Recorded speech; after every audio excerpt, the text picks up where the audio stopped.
अपने समय के सुविख्यात इमारती लकड़ी व्यवसायी एवं मुसल्लापुर पटना निवासी स्वर्गीय बाबू जयपाल भगत के तृतीय सुपुत्र स्वर्गीय रामदेव यादव का जन्म सन 19 सितंबर 1935 में हुआ। सन 1983 में यादव टिम्बर के नाम से व्यवसाय की शुरुआत हुई, जो आज सफलता के उच्च शिखर पर पहुंच गया है।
अपने नए व्यवसायिक फर्म की सफलता के लिए भी इन्होंने कठिन परिश्रम किया।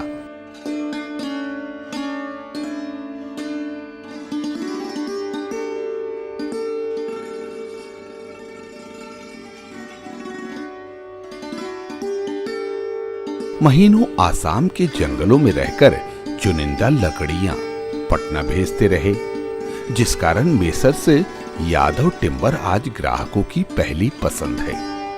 अपने आसाम प्रवास के दरमियान श्री यादव वहां के लोगों के बीच काफी लोकप्रिय रहे। यह इस बात से भी परिलक्षित है कि वहां के लोग इन्हें यादव बाबू के नाम से पुकारते हैं। बिजनेस के मामले में वो बहुत सबसे आगे बढ़े हुए थे। जितना तजुर्बा या जिस ढंग से वो अपना व्यापार करते थे, सब भाइयों में एक अलग तरीका था। फिर भी लेकिन वो हम लोगों को ये नहीं समझते थे कि ये व्यापार में हमसे कुछ कम है या ये, सबको एक ही सामान लेकर के चलते थे। पिछले कुछ सालों में घुटने के असफल ऑपरेशन के कारण शारीरिक रूप से उतने सक्षम नहीं रहे, लेकिन फिर भी सुबह से शाम तक नीचे बैठकर कर्मियों को जरूरी निर्देश देते। गेहुआ रंग, बलिष्ठ शरीर, काले घने बाल, भारतीय संस्कृति से खास लगाव।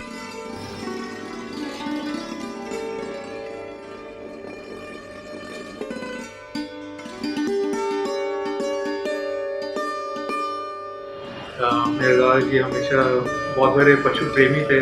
शायद उनका ये पशु प्रेम तभी से शुरू हुआ। उन्हें कई तरह के जानवरों को पालने का शौक था। पहले वो कबूतर पाला करते थे और आज भी हमारे घर में कबूतर है। ये उन्हीं का शुरू किया हुआ था। अपने साथ एक गन रखा करते थे, जिससे वो कौवों को डराते थे ताकि वो कबूतरों को परेशान न कर सके।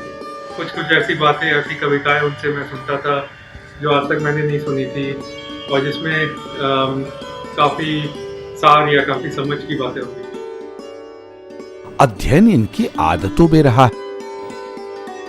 धार्मिक ग्रंथ, साहित्यिक पुस्तक एवं इतिहास संबंधित किताब पढ़ने में इन्हें विशेष रुचि रही।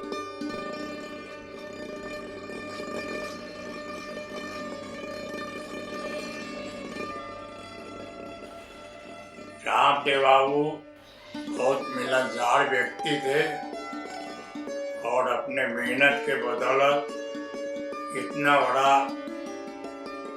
संपन्न अर्जित किया कि एक बिहार में टिम्बर मार्चेंट के मामले में इनके बड़ा स्थान कोई व्यक्ति नजर नहीं आ रहा है। अपने श्रद्धालु विचार के थे, बहुत बड़ा कर्मठ थे। कर्मठ के बदौलत सब कुछ प्राप्त किया है और हर परिवार को बहुत सहयोग दिया है, जिसके बदौलत इनका सब परिवार आगे बढ़ा है। नाना जी से सीखने के लिए बहुत कुछ है, बहुत एक समझिए कि बड़े सागर की तरह है, बहुत कुछ सीख सकते हैं उनसे। लेकिन दो चीज़ जो सबसे बेसिक है सीखने के लिए, जो आम आदमी को शुरू से वो चीज़ करना चाहिए, वो है कि एक तो सुबह जल्दी उठना, जल्दी उठ के सब काम टाइम पे करना। वो सुबह उठ जाते थे एकदम टाइमली, फिर तो आधे नीचे टहल लेते थे, उसके बाद फिर नाश्ता वगैरह किए, फिर ऑफिस निकल गए 10 बजे, फिर 2 बजे एग्जैक्ट वो आके खाना खा लिए, फिर ऑफिस शुरू कर लिए। तो टाइमिंग का जो उनका था वो चीज़ तो मैं हमेशा कोशिश करता हूँ कि उनके हिसाब से करूँ, लेकिन हो नहीं पाते हैं। ठीक है। दूसरा जो मैं कहूँ, मेरा उनका संबंध पिता पुत्र का है, साथ ही मित्र का भी है। उनके द्वारा दिया हुआ संस्कार, संवेदना, अच्छे और बुरे दिनों की समझ और झेलने की शक्ति मेरी प्रेरणा स्रोत है। विपदा और अभाव में उनका साथ मुझे कभी डरने या हतोत्साहित होने नहीं दिया। उनका पारिवारिक और सामाजिक और मित्रवत सबसे उनकी बहुत अच्छा तालमेल था। सब उनको सबके बीच में वो लोकप्रिय थे। और असम के जंगलों में जब जाते थे और वहाँ से जब लकड़ी लाते थे तो वहाँ पलासवाड़ी एक जगह है जहाँ से हमारा अपना टिम्बर आता था, वहाँ ये जादव बाबू के नाम से फेमस थे। इनको लोग जादव बाबू कहते थे। और सारे समाज में समाज सेवी भी थे। सब पर गरीब गुरबा से लेके जितने भी स्टाफ थे सबको वो मदद करते थे, आर्थिक मदद, सामाजिक मदद, जैसे वो सब तरह के मदद करते थे। इसलिए मैं चाहूँगा कि पुनः मैं उनका बेटा बनूँ। आने वाला जब भी भगवान ये दे तब उन्हीं का पुत्र हमेशा बना रहूं। उनका आशीर्वाद हमारे ऊपर हमेशा स्नेह बना रहे। मेरे पुत्रों के उज्जवल भविष्य के लिए उनकी शिक्षा के साथ साथ बाबूजी ने उनके जीवन यापन के लिए भी बहुत कुछ किया।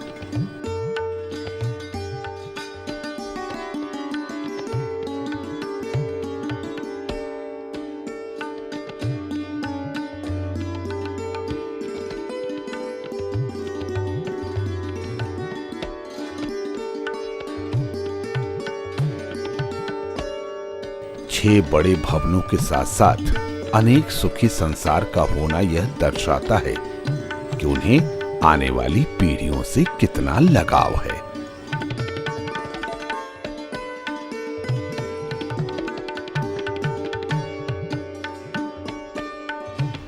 तो दादाजी हम सभी से खासकर जो हम दोनों भाई, उनसे काफ़ी उनका स्नेह था, प्रेम था।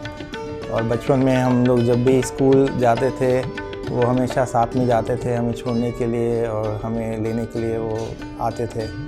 और हमेशा तैयार रहते थे वो कि हाँ अभी राहुल और सौम्य को स्कूल से लेके आना है और उनको छोड़ने जाना है। प्रेम जो है इंसान के हृदय में होता है और वो कई डिफरेंट तरीक़ों से रिफ्लेक्ट होता है। कुछ लोग जो हैं उसको वाणी से एक्सप्रेस करते हैं, बोल के करते हैं, और कुछ जो है कि चीज़ें करते हैं जिससे कि उनका प्रेम जो है, स्नेह जो है वो प्रतिबिंबित होता है। तो दादाजी की लाइफ में ये सारी चीज़ें थी कि वो जैसे हमारा ध्यान रखते थे और ये सारी चीज़ें करते थे बिहाइंड द सीन्स, उससे हमें पता चलता है कि हाँ वो कितना हमारे लिए उनका स्नेह था। Our grandfather was a great visionary and man of self determination. वो दूरदर्शक थे और काफ़ी आत्म संकल्प की शक्ति थी उनके अंदर।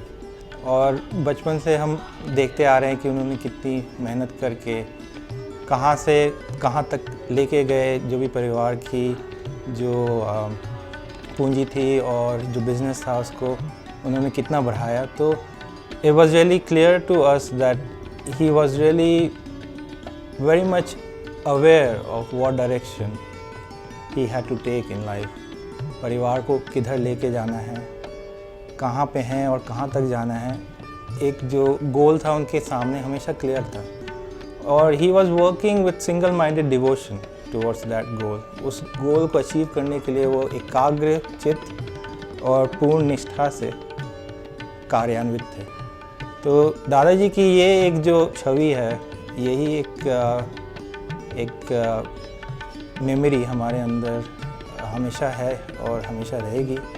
आई remember him as a man of virtue, of hard work, self determination and great visionary. वो आगे की चीज़ें देखते थे, वो कभी भी केवल आज के बारे में नहीं सोचते थे, वो सोचते थे कि आज से 5 साल बाद, 10 साल बाद कहाँ जाना है, क्या होना है। और उसका फ़ायदा होता था बहुत, क्योंकि वो जो आगे की चीज़ देखते थे तो he was ahead of the curve. जो कहते हैं कि they are some person who are ahead of the curve, ahead of the average population where they are thinking.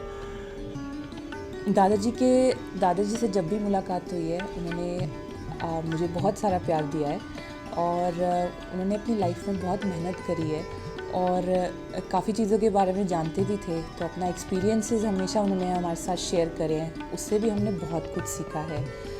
तो दादाजी से ज़्यादा तो मिलना नहीं हुआ, लेकिन जब भी हुआ है, जो भी उन्होंने बताया है, हमेशा यादगार रहेगा।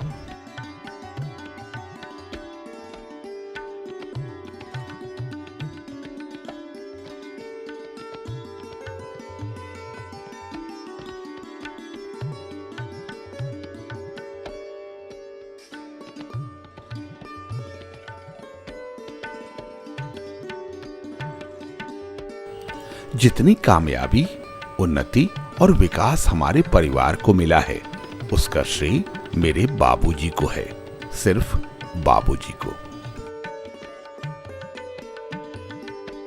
मेरे पिता के देहांत के बाद मैं तो बिल्कुल मात्र 2 वर्ष की थी। हमने भाइयों के बीच में ही पली बढ़ी, शिक्षा ग्रहण की। मुझे कभी एहसास नहीं हुआ कि हमारे पिता हमारे बीच नहीं रहे। ये भैया हमारे पिता सदृश थे। इन्होंने हमारे विवाह में हमारा कन्यादान भी किया। अपने हाथों मुझे दूसरे घर के लड़के को, अपनी बहन को बेटी समझ सौंपा। मैं ऐसे भाई की बहन होना अपने लिए गर्व की बात समझती हूँ और मुझे गर्व है। मैं सच कहूँ तो अपने भाई पर मुझे अभिमान है। मैं यही कहूँगी कि ये जो बंधन है कभी टूटे ना। यादों का, वादों का, रिश्तों का जो बंधन है ये कभी टूटे ना। और यह कहूँ मैं, वादा कभी टूटे ना, यादों की वादों का ये धागा ये धागा कभी टूटे ना, यादों की धागों बंधन का ये धागा। अंपायर अपने ईमानदारी के बलबूते पर खड़ा किया और पूरा परिवार को साथ लेके चले और परिवार को आगे बढ़ाने में उन्हीं का ही योगदान है। पूरे परिवार को आगे बढ़ाया और मेरी मम्मी के साथ उन्होंने बहुत अच्छा व्यवहार किया। उनके लिए अंतिम समय तक भी उनको बहुत याद करते थे। दादाजी काफ़ी सच्चे और ईमानदार व्यक्ति थे। उनकी आवाज़ में काफ़ी बुलंदी थी और जब वो नॉर्मल भी बात करते थे तो लगता था कि डांट रहे, लेकिन ऐसा था कि अभी रियलाइज़ हुआ है। काफ़ी ख्याल रखा मेरा बचपन से लेके आज तक। तो कभी ज़्यादा डांटा नहीं मुझे, कभी कभी गलतियाँ की मैंने, उसके लिए समझाया उन्होंने।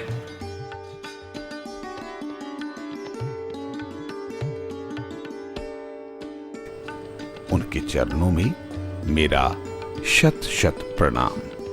आपका पुत्र संजय कुमार यादव। उनका जो स्नेह और जो प्यार हमको मिला वो मैं ज़िंदगी भर नहीं भूलूंगा। उन्होंने मुझे अच्छा शिक्षा दीक्षा से लेके अच्छाई बुराई की समझदारी दी। उनकी इन अच्छाइयों को मैं कभी भूल नहीं सकता हूँ। वे बहुत महान व्यक्ति थे